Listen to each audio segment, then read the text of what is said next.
All right, let's dive into the new Bain & Company India Venture Capital Report for 2025 because it tells a really fascinating story. You know, after a pretty deep freeze, it looks like India's venture capital market isn't just thawing out.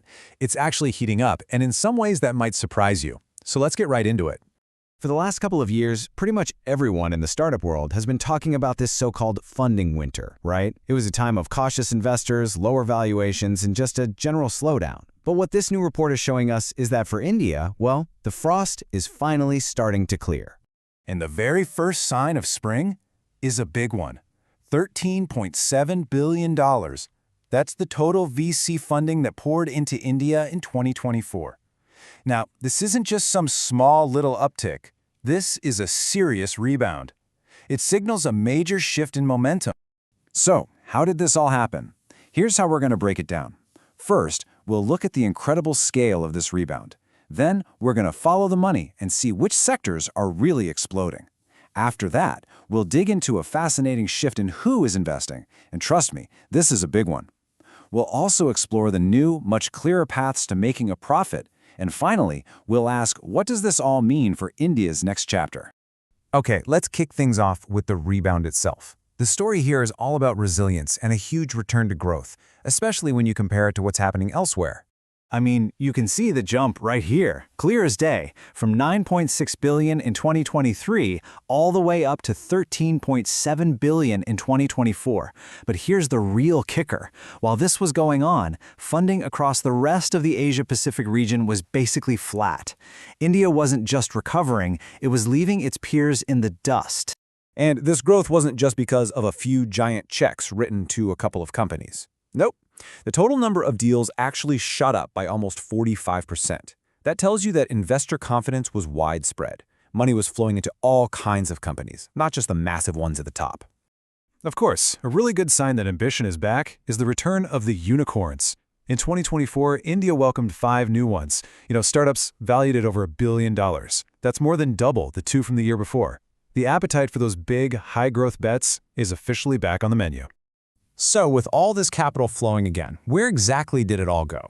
Let's take a look at the sectors that pretty much became magnets for investment in 2024. 3 sectors really just dominated the scene, grabbing over 60% of all funding: consumer tech, software as a service, and fintech.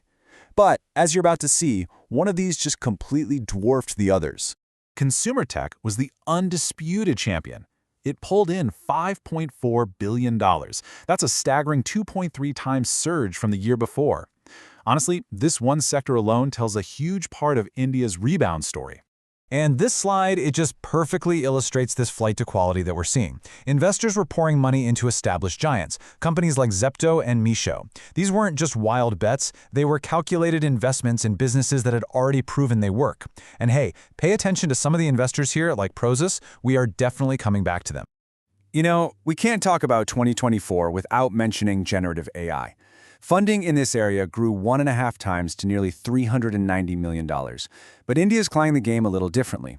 While a lot of global investors were chasing these super expensive foundational models, the focus in India has been much more practical, building applications and platforms that actually solve real-world problems. Okay, but the story isn't just about what got funded. To really get what's happening with this rebound, you have to look at who was doing the funding. And this, right here, is where the whole ecosystem is evolving in a really important way. For years, the Indian startup scene was really dominated by a handful of the same big-name venture capital firms. But that's changing. The investor base is getting so much wider, so much more diverse, and it's bringing new kinds of money and expertise to the table. And here is a number that really tells that story: 1.8x. That is the surge in deal volume from 2 really crucial groups: family offices and, maybe most importantly, corporate venture capital arms, what we call CVCs. These aren't your traditional VCs, and they represent a fundamental shift in the market. And we're not talking about pocket change here. You've got CVCs like Prosus Ventures. That's the venture arm of a global internet giant, investing in Meesho. You've got Salesforce Ventures backing a company like Atlan. This is what you call smart money. It's capital that comes with deep industry knowledge, global networks, and strategic partnerships. It gives these startups an almost unfair advantage to scale even faster. This quote from Nexus Venture Partners just hits the nail on the head. As the market gets more mature, all kinds of investors are getting more sophisticated.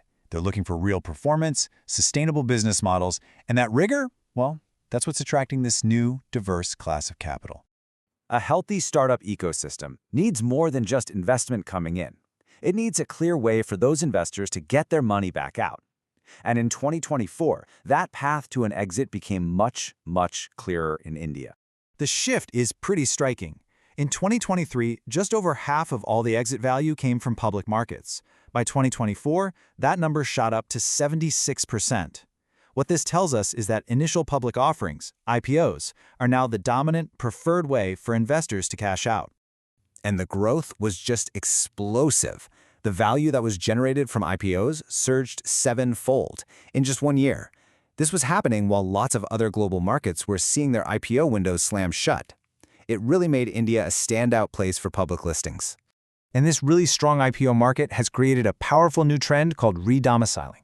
We're seeing major startups that used to be headquartered overseas, like Meesho and Zepto, actively moving their home base back to India.